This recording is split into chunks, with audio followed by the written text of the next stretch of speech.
Why does it always take us dragging the shit out of y'all for decades in order for you guys to be walking around here wearing all black like you're going to somebody's funeral and chanting time's up like I'm supposed to put down, my pencil and Scantron and turn my shit in? I'm the librarian, and I came to read.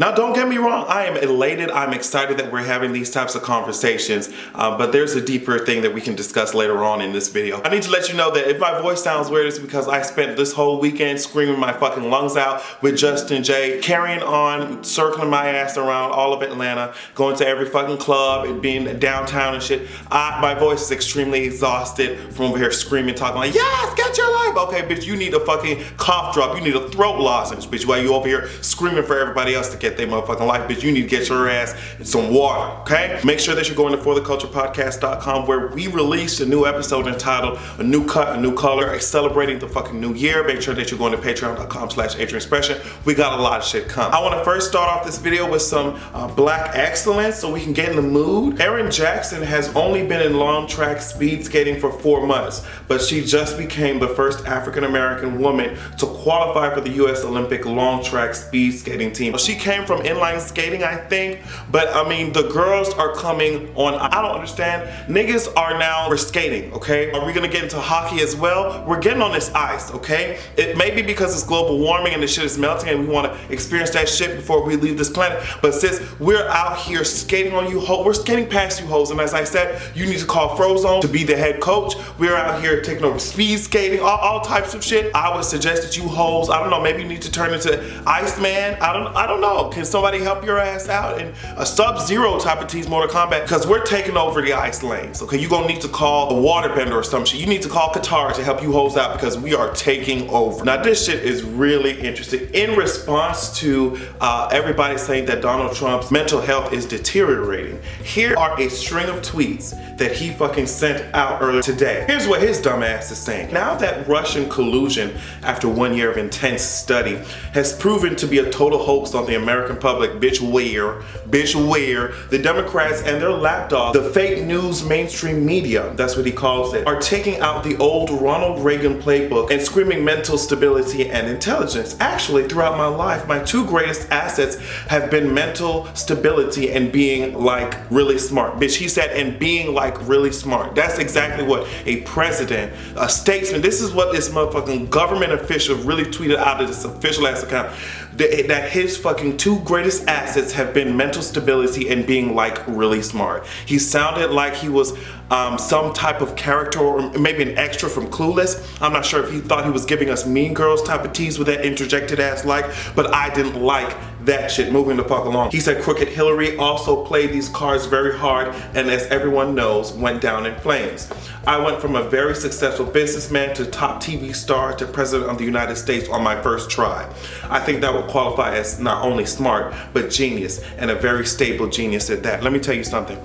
Just like Tywin Lannister said from Game of Thrones, he told Joffrey's old, tired, twisted, psychotic ass, he said, bitch, if you have to be walking around here saying that you are the king, you are no true king. And that's just the tea, bitch. If every moment you have to be around here saying, hey sis, I'm smart. Hey sis, I'm smart. Every fucking moment you either don't believe that shit because you're repeating yourself like that, trying to get your ass to believe it, or you're just not motherfucking smart. You're not smart, sis. You've shown nothing to us that demonstrates that you have the mental capacity to sit in the chair that you're sitting in, sis. And that's just that. That's like when straight men walking around here saying, hey sis, I'm straight. Every fucking conversation, no homo though, no homo. Hey, that's a cool ass fucking keyboard you got there, no homo. Bitch, what the fuck? Like, girl, if everyone knows the tea, bitch, it's no reason for you to fucking explain it, because they can tell. If you claim to be that girl, if you claim to be the tea, bitch, then show us. Show us. Stop talking about the shit. Stop trying to fucking get everybody riled up about some shit. Just sit your ass down and do what you claim you have expertise in, girl, and that's it. And apparently the wall is gonna cost $18 billion, and he spent,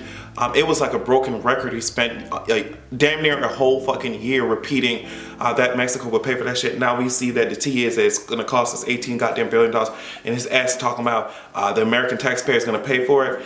All right, sis, what we need to fucking pay for is something to help your ass out with this soggy toilet paper built ass chin that your ass is always serving us. And these fucking triple chins, I hate it so fucking much, okay? Now recently, this book called, I think it's Fire and Fury, apparently went around collecting all the motherfuckers motherfucking tea in the White House, okay? And just compiling that shit into a book. Now the tea is that the girls in the fucking White House have called Trump all types of motherfucking names. I'm talking about he's an idiot, he's not fit to be in this motherfucking position. Apparently the tea also was that Donald Trump was shocked when he won that shit, and Melania started crying, and it wasn't tears of fucking joy when Donald Trump won. So it's just really, you know, spilling all the motherfucking tea out. And so of course, naturally so, the White House put out an extreme ass campaign with Sarah Sanders, old shoebox shaped head ass, you know, just walking around here saying they're vile, they're baseless claims, they don't make any fucking sense. And it's just like, wow, bitch, that's what the administration is serving us.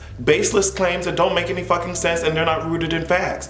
And it's just like, why are you getting mad at us, girl? You're asking us for proof. You're asking us not to believe the bullshit, and yet you're serving us bullshit on a fucking daily basis. And when we ask for proof and when we ask for fucking facts, you want to fucking beat around the bush like you think you're somebody's gardener. Girl, no goddamn ma'am. Sit your ass down and you're gonna take this motherfucking heat, just like the book title's name, Fire and Goddamn Fury. You need to name that shit Fire and motherfucking Bloods, and Daenerys needs to come over here and get your ass out of the Oval Office, off the Iron Goddamn Throne. And that's just, it is what it is. I mean, Jake Tapper went up there dragging that old Bob the Builder. Did you see that motherfucker? I think his name is Stephen Miller or some shit. He went on Jake Tapper's show.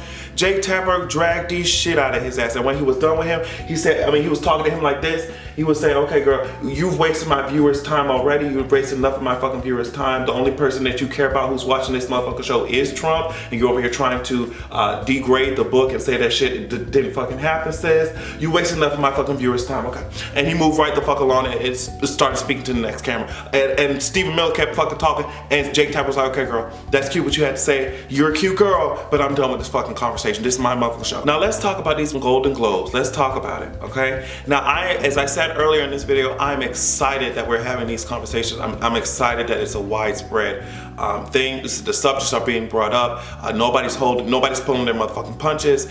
I thought it was really cute. In the beginning, Seth, she kind of was pushing my buttons. I was like, I don't know, girl. I feel like some of these jokes is a little bit too soon, or maybe your white male ass shouldn't be making them at all. But for the most part, I think he kind of addressed the elephant in the room before the show went on and shit got awkward. He just went and got all the Kevin Spacey jokes and everything out the motherfucking way. These white men are losing power and they don't know how to fucking take. But when I see some of you hoes walking around here, as I said earlier, in all black, you're talking about time is up and time is up and time is up. I mean, you should have seen how some of these white women were out here, how I made it over type of tease, when decades and decades and eons we have been trying to tell bitches like, girl, this shit is not fun, this is not cute. As I said earlier, it does not make any fucking sense for us to have to be dragging you bitches to make y'all view us as human. And I don't want me criticizing it to overshadow the fact that I think that this was one of the most well done award shows when it comes to addressing issues that we have in this country. For example, I saw a white actress, I don't know her name, but she brought out the original creator of the Me Too hashtag, this beautiful black woman, and anytime she was being asked questions on the red carpet, she would always redirect it back to the creator of Me Too and back to the reason why she's using her platform. And shit like that, I was like, okay, girl, this is what I'm talking about. This is what I'm talking about. And of course, there is always room for fucking improvement. Of course, you're gonna have the bitches who hop up there serving me the same type of tease that y'all do when a tragedy happens. And you change your Facebook profile picture, but you haven't been saying shit the whole year. You know what I mean? You haven't been doing shit the whole motherfucking year to help out the motherfuckers. And people have been reaching out and asking for help, and you have ignored it until it reaches national coverage. You see what I'm saying? So what I would challenge the Golden Globes and everybody else who was involved was, okay, yes, this was a good ass start, but I would challenge you to, okay, what the fuck are we gonna do about it? It's cute that we're walking around here like we're following the High Sparrow or some shit walking to the Sept in Game of Thrones. It's cute that we're walking around here in all black and shit like we're mourning, you know, the loss of Queen Marjorie and shit. It's cute, but what are we gonna do after this fact? What are we going to actually make sure that we're keeping people accountable? Are we going to take our fucking all black ass outfits and do nothing with the movement after this fucking show? It's hard for us to trust companies to begin with, and it will become very apparent which companies are out here just saying shit just to be saying shit and just because it's trending right now and because it looks good, and versus the companies, versus the people who not only say the shit but are doing the shit, don't need to be recorded doing the shit, working behind the scenes to practice what they motherfucking preach, okay? okay? That's my main concern about this shit. Now let me tell you something. Oprah fucking Winfrey got her ass up there looking good. I mean, titties just sitting, shoulders out. It looked like one of my motherfucking crop tops, if I'm being real. Just, you know, a couple dozen $1,000 fucking more expensive. But she looked so motherfucking good, and she said, you know, it's this, I'm tired of this shit time is up, girl. And it was a perfect way. I don't know, honestly, they could have ended that shit right there. They could end that shit right there. She was out there preaching, and she said, girl, you hoes are shaking in your boots as you should be, because for too long, women have stayed silent. For too long, minorities have been disadvantaged in all of society and in the media industry, and we're going to fucking change it. And I believed every word that she said. I believed it because the Queen Mother spoke, and I listened. Y'all already know how I feel about Get Out being nominated as a comedy, and as I said, we're having these conversations about social justice and shit. This is one of the areas that I feel like they could work on. I love to see the metaphors and every other shit, but you're suddenly blind to how Get Out is a huge ass metaphor for society today, and then so you're gonna throw it in the comedy fucking section. I was just not here for it. Issa Rae looked good as hell. Who else looked? Viola Davis, oh my gosh, with her beautiful ass.